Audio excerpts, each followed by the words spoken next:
Good, how are you? It's finally over. Kellyanne, is President Trump confident that if he declares a national emergency, it would stand up in court? Well, the president hasn't said he will do that. He said that he is considering it. White House counsel's office is also examining it. And even some Democrats who would prefer the president not do that, would prefer the president not be the president probably, have grudgingly admitted that he does have the authority to do so. The reluctance also, though, Kristen, is that why let Congress off the hook yet again? Congress really has failed to do its job, including Republican and Democratic-led Congresses. They failed to do their jobs on immigration for a very long time. What's the likelihood that he does declare a national emergency, Kellyanne? What's the likelihood he declares a national emergency? I will repeat what he just said, although it was off the record. I'll repeat to you that he is not talking about that at all. He's not giving a likelihood. He's not saying yes or no. But he's made very clear to you and the public last week that he is considering it, and White House counsel's office is looking at it. But the speech will be about many different things. What's your reaction to reports that issue? 6 immigrants were encountered on the southern border in the first half of 2018 for links to terrorism? So that number, the 3,755, that number, we're told by DHS, is real. What is not correct is that they were all apprehended or prevented, I should say, at the southern border. It's a number of different ports of entry. So, for example, as you all know, Customs and Border Patrol is also at our airports. So apparently it's airports, ports, the border, other ports of entry, and I think that's the clarification. Would you dispute? We've seen reports that at least 6 immigrants with links to terrorism were encountered at the southern border. Well, I would tell you is what Secretary Nielsen has said, and Vice President Pence reflected this earlier today as well, which is that at any given time we have a number of terrorists in the hemisphere, and so she does not want anybody to make small talk out of a significant number of terrorists in the hemisphere at any time. But I think the clarification needs to be where they apprehended or prevented at the border as opposed to anywhere else. The Vice President also this morning in a few of your networks talked explicitly at a length about special interest aliens, and that's a different matter altogether, but he did address that. I would refer you to his comments because I've been in those briefings with the Secretary of Homeland Security on that topic as well. Of course, because I'm a geek who loves to read, was a pollster, then a lawyer, then a pollster again. I love to still read the old-fashioned way. I was looking at the memos put out by then Secretary Jay Johnson as well on a number of the different issues we're discussing, just to clarify from 2014. Why, Kellyanne? Why should the average American expect what the president says tonight is not motivated by politics or desire to fulfill? I find no Americans to be average, but I take your question for how you meant it. So I think Americans should want to tune in to the first national address by President Trump on an issue that concerns all of us. All of you have me stand here from time to time and ask me as a woman, as a mother. So let me tell you something. As a mother, I'm very troubled that young girls and women are being trafficked. I don't know how many, but I know the number's not 0, ladies and gentlemen. And yes, it bothers me, and I hope it bothers you. I think Americans need to hear from their president, their commander-in-chief, why he sees this as a security and a humanitarian crisis at the border. If we talked about just the drugs alone, a topic I know very well here, and work on this every single day for the president. If we talk just about the drugs alone, if you look at the Axios report from this morning, you will see that the illicit drugs like heroin and fentanyl are pouring over the southern border outside of the 26 ports of entry. And if you looked at just the cost of that, the human cost to Americans, the increase in fentanyl, the increase in meth, heroin, and cocaine coming over the southern border and coming into our communities, as a mother, as a woman, but as a person of conscience, completely in a nonpartisan fashion, I hope you can share the concern that we've got the drugs pouring over the southern border increasingly, these illicit drugs like heroin and fentanyl. And so that itself, we can have this conversation just about the drugs. We can have the conversation just about the human trafficking. We can have the conversation just about the criminals. If you look at the DHS materials that were shared with the media yesterday, I would love for you to screenshot them and send them out because it's government information. And they're saying 17,000 or so people who have already committed crimes they've helped to prevent or apprehend. So these numbers are not 0, and the president looks at his humanitarian crisis at the border, but also the humanitarian crisis on this side of the border when the drugs come pouring into our communities. We lost 72,000 Americans last year, 2/3 of those from opioids, an increasing number. It spikes upward according to the CDC. Just on fentanyl alone, it's 50 times the potency of heroin 100 times the potency of morphine. It's an instant killer for people who ingest it. When is the president going to meet with lawmakers? When is the president going to meet with lawmakers again? I know the answer to that. I'm not going to tell you, but he would like it to be this week, and he's available. He's just saying he's been here. He would like it to be this week, but as you know, the Vice President and Secretary Nielsen and a few others, I plan on accompanying them, backbenching, but they are going to meet with lawmakers this evening. And the President is more than happy to meet again with the Big Eight, as they call them, anytime they're ready. He's made that clear all through Christmas and New Year's, over the vacation, last week, this week. We want to make sure that our border is secure and that the government reopens, but they want it to be in the reverse order, which is not really a practical consideration. Hey, can you promise that the president will tell the truth tonight? Will he tell the truth? Yes, Jim, and can you promise that you will? I will. The whole truth and nothing but the truth, so help you God? Am I allowed to mention God to you? Problem like you do. No, well, that, Jim, I know that's a cheat. Make sure that goes viral. Okay. This is why, by the way, this is why I'm one of the only people around here who even gives you the time of day. Can you guarantee? And let me get back in your face, because you're such a smart ass most of the time, and I know you want this to go viral. A lot of these people don't like you. But let me just be respectful to the media at large, as I always am. I explained that was alternative information, additional facts.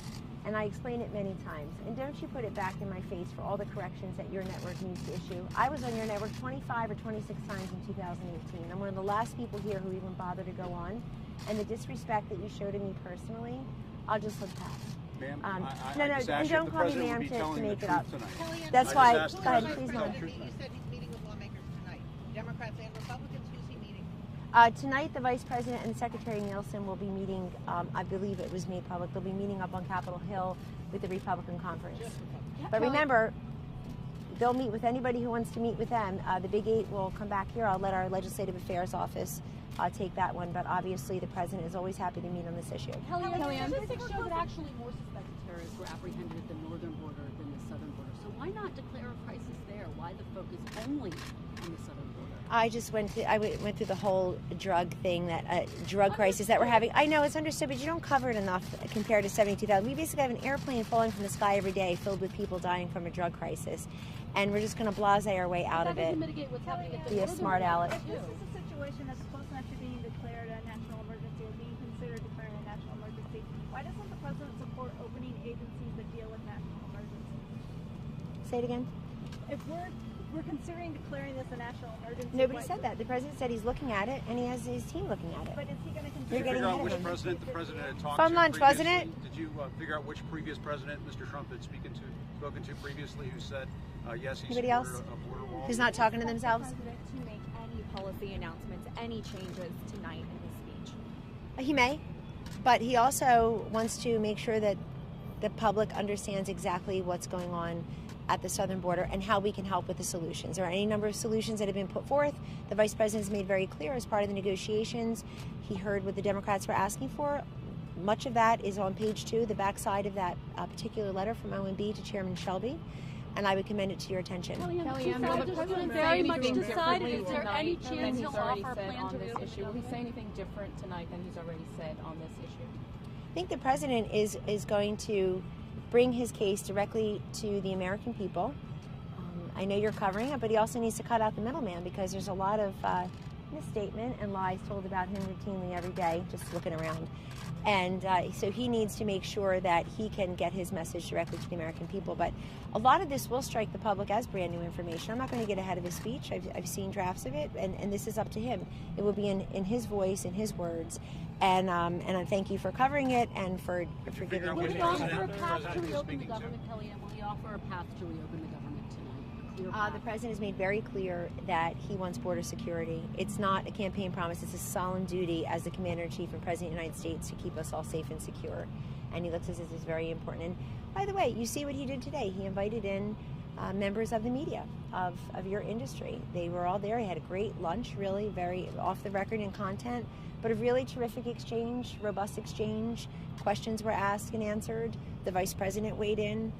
Everybody had an opportunity to ask the President what they wanted to know on this particular issue and a few others. And we would like that. We'd like to continue that. I see the Vice President yesterday did the pen and pad with the media. We like to continue bringing you information. Those who are interested in the information and not curating your own images. This is now the second longest shutdown in history. What's the message to the workers, Kellyanne, who are concerned about paying their bills? Well, the president's concerned about them too, and OMB has been talking about some of the mitigation strategies, as have some of the other agencies. They're working on that as well, and the president very much sympathizes with that. He's following this as well, but he wants to make sure that we're all safe. His first and solemn duty is to keep us all safe in this nation, and we're not safe from the drugs.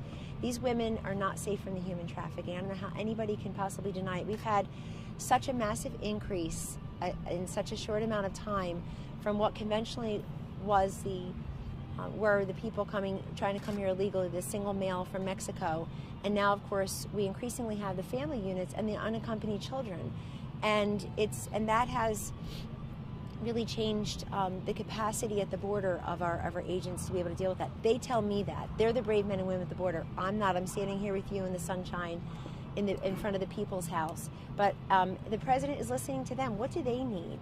What are the resources they need? They want the personnel. They want the steel barriers. Many of them have suggested that to them.